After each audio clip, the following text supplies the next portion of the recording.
Assalamualaikum warahmatullahi wabarakatuh. Alhamdulillah wassalatu wassalamu ala Rasulillah Sayyidina wa habibina wa syafi'ina wa qulubina wa qurrati a'yunina Sayyidina Muhammad wa ala alihi wa sahbihi wa mawala. Allahumma salli ala Sayyidina Muhammad al-Fatih lima wal khatib lima sabaqa nasrul haqqil haqq wal hadi ila siratal mustaqim wa ala alihi wa sahbihi haqqa qadrihi wa miqdaril azim. Para berikut jamaah tarbiyah yang kami muliakan, pentingnya bertarekat bersama. Tarekat mutabarah atau yang resmi itu lebih 40. Tarekat salah hampir 100. Kalau salah pilih, na'udzubillah. Kenapa orang penting bertarekat? Karena untuk menyempurnakan iman seseorang, dia harus bertarekat atau bertasawuf. Sering kita dengar ada istilah 3I, iman, Islam, dan ihsan. Iman, Islam, ihsan. Tidak sempurna imannya seseorang manakala tidak memenuhi 3 syarat ini. Yang pertama, iman harus sempurna tepat ya. Kita beriman kepada 6 rukun iman. Iman kepada Allah, malaikat, kitab, rasul, hari kiamat, qada wal qadar. Ilmu yang mempelajarinya adalah ilmu tauhid. Ini ilmu pasti, tidak neko-neko. Dari dulu ilmu tauhid itu tidak berubah. Kemudian Islam, bahasa lainnya adalah syariat. Ilmu yang mempelajarinya adalah fikih. Fikih bermacam-macam. Yang sering kita pelajari di pondok, di pesantren itu banyakkan fikih ibadah, yaitu fikih sholat, puasa, zakat, haji. Dan fikih syahadat adalah fikih dakwah. Fikih ini berkembang sampai kiamat. Ada namanya fikih muamalat, fikih ekonomi syariah, ada fikih politik, fikih siasat, ada Pak fikih politik. Cuma kita sering dikibuli oleh musuh-musuh Allah ya. Jangan kalian buat politik, biar kami yang kuasai politik. Akhirnya yang kuasai politik orang bejat, ya, orang tidak sholat, orang tidak mengenal Allah. Ya. Rasulullah ahli politik, sahabatnya ahli politik, Salman Al-Farisi ahli politik, Umar ahli politik. Tapi politik syar'i, politik yang berkeadilan, politik anti korupsi, politik kejujuran, tidak bohong. Ya. Jadi Islam sempurna. Terakhir ada namanya fikih tamkin, fikih kepemimpinan. Syarat kepemimpinan di dalam surah Al-Baqarah ayat 247 hanya 2. Jadi calon pemimpin itu, tolong Bapak Ibu, tolong perhatikan. Al-Baqarah 247, 2 syarat calon pemimpin. Yang pertama, pintar. Pintar spiritualnya, artinya paling bertakwa kepada Allah. Jadi calon pemimpin itu harus paling takut kepada Allah. Kebayang nggak kalau pemimpin kita sholat tahajudnya dijaga, sholat berjamaah di masjid dijaga, harus begitu. Kemudian pintar EQ-nya, memang pintar. Ya minimal bisa 2 bahasa, bahasa Arab dengan bahasa Inggris. Kemudian, Bu, tolong perhatikan. Ya syarat yang kedua di dalam Al-Quran, calon pemimpin itu harus ganteng. Subhanallah. Ini ayat Al-Baqarah 247. Wa zadahu bastadan fil ilmi wal jismi. Nah, subhanallah. Calon pemimpin itu harus pintar dan harus ganteng. Sempurna fisiknya. Dari segi umur tidak terlalu tua. Kalau terlalu tua maulud. Apa sih liwat-liwat? Tidak terlalu muda. Kalau terlalu muda, kekanak-kanakan, belum dewasa. Makanya rasul itu semua dilantik menjadi rasul itu di umur 40. Itu aturan Allah. Iya. Jadi kita harus mawas politik juga. Aja politik ya, jadi kuasa politik. Suatu saat nanti masjid kita ditutup. Suatu saat nanti haji ditutup. Suatu saat sudah terjadi, Pak? Sudah terjadi masjid ditutup? Sudah kan? Corona kan? Iya. Nah, pikir sadar. Kebayang nggak kalau pemimpin kita orang yang paling pintar, paling takut kepada Allah dan ganteng? Kebayang nggak? Pemimpin kita bisa khutbah, bisa imam. Kebayang nggak? Kalau orang bertakwa, tidak mungkin dia korupsi. Betul kan?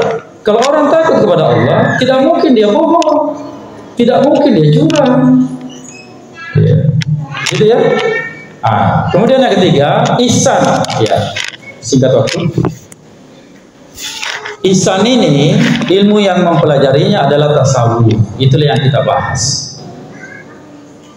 Bahasa lainnya adalah tarekat. Tarekat bahasa Arab, bahasa Ogina lalem, jalan, lalem melempu. Apakah orang harus bertarekat? Harus. Iya, enggak tahu makna. Tapi betul ini ajalal matareka, jangan itu. Ya memang kalau enggak berguru, itulah yang kita akan bahas. Jadi bertarekat itu harus berguru. Tidak boleh tidak. Tidak boleh orang bertarekat cuma baca buku atau nonton YouTube, nggak bisa. Beda kalau ilmu fikih atau ilmu dunia. Kenapa? Kalau orang bertarekat tidak ada yang bimbing, seorang guru atau mursyid, dia akan halusinasi. Dia akan ngaku nanti jadi nabi, akhirnya bikin agama baru. Karena perjalanan spiritual ini adalah perjalanan yang sangat sakral. Kalau nggak ada pembimbingnya bahaya.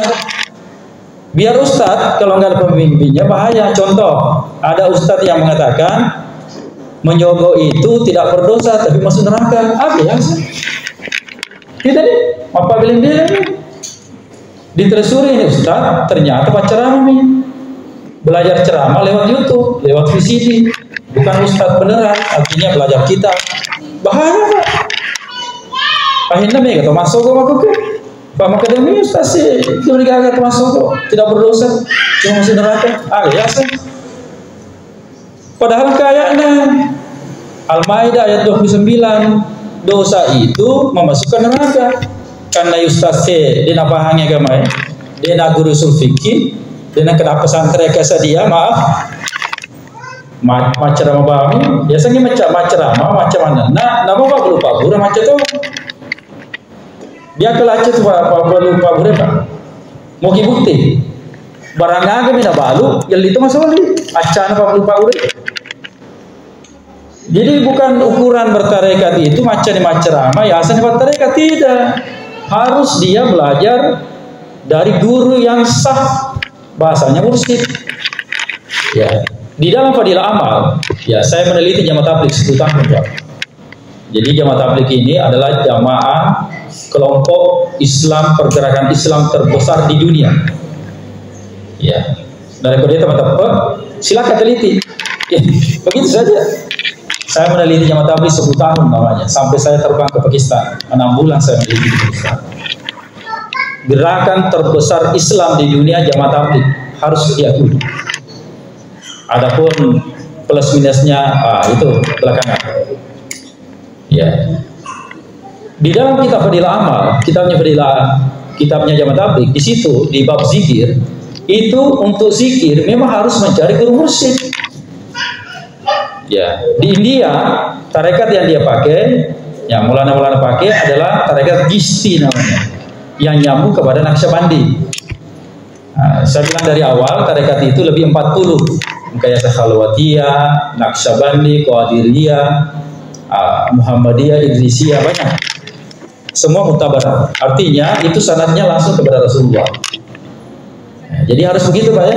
Khusus tarekat kita harus belajar langsung temui guru. Memang susah sih mencari guru. Kenapa? Karena kalau salah guru Ki, tanya guru runtuh, sandro, dukun. Akhirnya perjalanan spiritual kita dibimbinglah oleh jin. Bahaya, itu yang membuat orang jadi gila. Atau pulang-pulang mereka mengaku jadi nabi.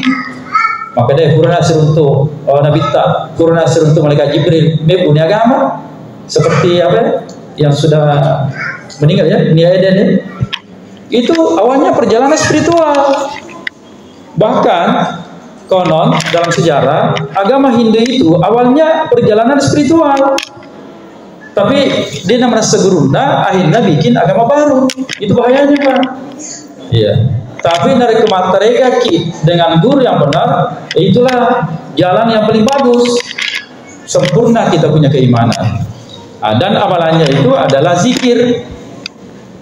Gampang mata mereka tahu, masih kiri di bawah. Zikirnya pun harus bersanad. Nanti saya akan bimbing zikir di subuh ya, karena waktu sangat singkat ya. Amalan zikir inilah amalan yang paling gampang. Ya, tidak ada amalan segampang zikir. Kenapa? Tidak harus menunggu waktu. Itu kelebihannya zikir, Pak. Ya, contoh, kalau kita sholat subuh sekarang sah? Tidak kan? Itulah kekurangannya sholat. Karena harus menunggu waktu. Kita sholat duha sekarang boleh? Tidak kan? Kita sholat tahajud sekarang boleh? Ya, itu kekurangannya sholat. Tapi kalau zikir, boleh berzikir sekarang? Besok? Boleh. Boleh berzikir di dalam WC? Boleh. Ada namanya zikir rahasia. Nanti subuh saya ajari. Jadi nanti subuh saya akan ajari cara berzikir bersanad. Ya, tolong Bapak Ibu, nanti subuh ya. Sebenarnya sekarang nggak cukup waktu ya. Nanti subuh saya akan bimbing zikir bersanad. Saya diberikan amanah dari guru mursyid Tarekat Qadiriyah Naqsyabandiyah untuk mengajarkan amalan ini. Amalannya sangat gampang. Zikirnya cuma dua, satu bersuara, satu tidak bersuara atau rahasia. Ya, ini sangat menarik amalannya. Yang di sini, yang ikut di sini, yang awal-awal Buya Hamka, kemudian Presiden Gus Dur, kemudian Presiden Soeharto, Prof. Nasaruddin Umar, pimpinan Asadiya sekarang, ya, beliau semua di sini. Ada sudah mencapai 100 profesor di sini. Jadi zikirnya sangat gampang diamalkan, makanya banyak pejabat, banyak pebisnis, banyak artis. Cocok sekali buat kita untuk bertarekat, amalannya sangat gampang. Ya, insya Allah nanti subuh saya akan ijazahkan amalan zikir ini. Tentunya dengan amalan zikir yang bersanad. Saya kira demikian. Hadanallahu wa iyyakum ajmain. Assalamualaikum warahmatullahi wabarakatuh.